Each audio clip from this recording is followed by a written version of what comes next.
ত্রাণ তহবিলের বেশিরভাগ টাকা পরিকল্পিতভাবেই ব্যাংকে রাখা হয়েছে বলে জানিয়েছে বৈষম্যবিরোধী ছাত্র আন্দোলন। তহবিল সংগ্রহের শুরুতেই আমরা সিদ্ধান্ত নিয়েছিলাম যে অর্থ সংগ্রহের সঙ্গে সঙ্গে সব খরচ না করে বেশিরভাগই জমা রাখা হবে, বিবিসি বাংলাকে বলেছিলেন আন্দোলনের অন্যতম নেতা মিস্টার আবদুল্লাহ। কিন্তু এমন সিদ্ধান্ত গ্রহণের পেছনের কারণ কী?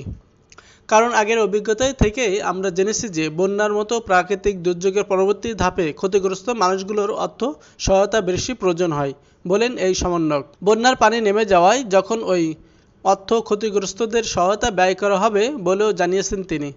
আরও আগে থেকেই আমরা ক্ষতিগ্রস্তদের বাড়িঘর নির্মাণ সহ অন্য কাজগুলো করে দেওয়ার কথা ভাবছিলাম, কিন্তু আয় ব্যয়ের অডিট কমপ্লিট না হওয়ায় সেটা সম্ভব হচ্ছিল না, বলেন মিস্টার আবদুল্লাহ। নিরীক্ষা শেষ করে শীঘ্রই তহবিলের সব অর্থ বন্যায় ক্ষতিগ্রস্তদের পুনর্বাসন ব্যয় করার পরিকল্পনাও জানিয়েছে বৈষম্যবিরোধী ছাত্র আন্দোলন। এক্ষেত্রে ক্ষতিগ্রস্তদের পুনর্বাসন সরকার যে তহবিল গঠন করেছে সেখানে টাকাগুলো দেওয়া হবে। এর ফলে সুষ্ঠু কার্যকরভাবেই আমাদের তহবিলের অর্থ মানুষের কাজে আসবে বলে আশা রাখি, বিবিসি বাংলাকে বলেছিলেন সমন্বয়ক হাসনাত আবদুল্লাহ। কি বলছেন সমন্বয়করা?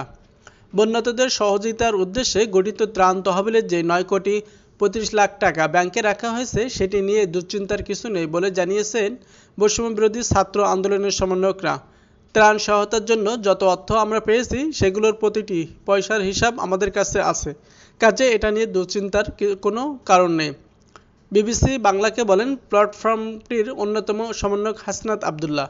প্রাথমিক ত্রাণ কার্যক্রমের খরচের পর তহবিলের বাকি অর্থের বেশিরভাগই জমা রাখা হয়েছে জনতা ব্যাংক, সোনালী ব্যাংক এবং ইসলামী ব্যাংকের ঢাকা বিশ্ববিদ্যালয় শাখায়। চাইলেও সেগুলো কেউ আত্মসাৎ করতে পারবে না বলে জানিয়েছেন মিস্টার আবদুল্লাহ, কারণ সেগুলোর বিশেষভাবে খোলা হয়েছে, যেখানে ঢাকা বিশ্ববিদ্যালয়ের একজন শিক্ষকও যুক্ত রয়েছেন। তিনি সহ আরও 2 জনের সম্মিলিত সিগনেচার ছাড়া কেউ টাকা তুলতে পারবে না, বলেছিলেন এই সমন্বয়ক। এছাড়া অর্থের স্বচ্ছতা ও জবাবদিহিতা নিশ্চিত করার লক্ষ্যে তহবিলের আয় ব্যয়ের হিসাব নিরীক্ষা করা হচ্ছে বলেও জানিয়েছে বৈষম্যবিরোধী ছাত্র আন্দোলন। আমরা ত্রাণ কার্যক্রমের আয় ও ব্যয়ের উপর একটি অডিট করছি এবং আগামী কয়েকদিনের মধ্যে অডিট রিপোর্ট প্রকাশ করা হবে, বিবিসি বাংলাকে বলেন হাসনাত আবদুল্লাহ। কিন্তু এই হিসাব নিরীক্ষা করছে কারা?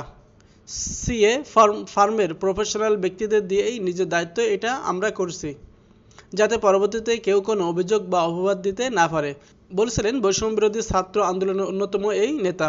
প্ল্যাটফর্মের পক্ষ থেকে বিভিন্ন জেলায় যত সভা সমাবেশ হচ্ছে সেগুলোতেও ত্রাণের কোনো অর্থ ব্যয় করা হচ্ছে না বলে নিশ্চিত করেছেন তিনি। কেউ যদি দেখাতে পারে যে আমরা ত্রাণ তহবিলের কোনো টাকা অন্য কাজে ব্যবহার করছি তাহলে যা শাস্তি দেওয়া হবে বিনা বাক্যে সেটি মাথা পেতে নেব, বলেন মিস্টার আবদুল্লাহ।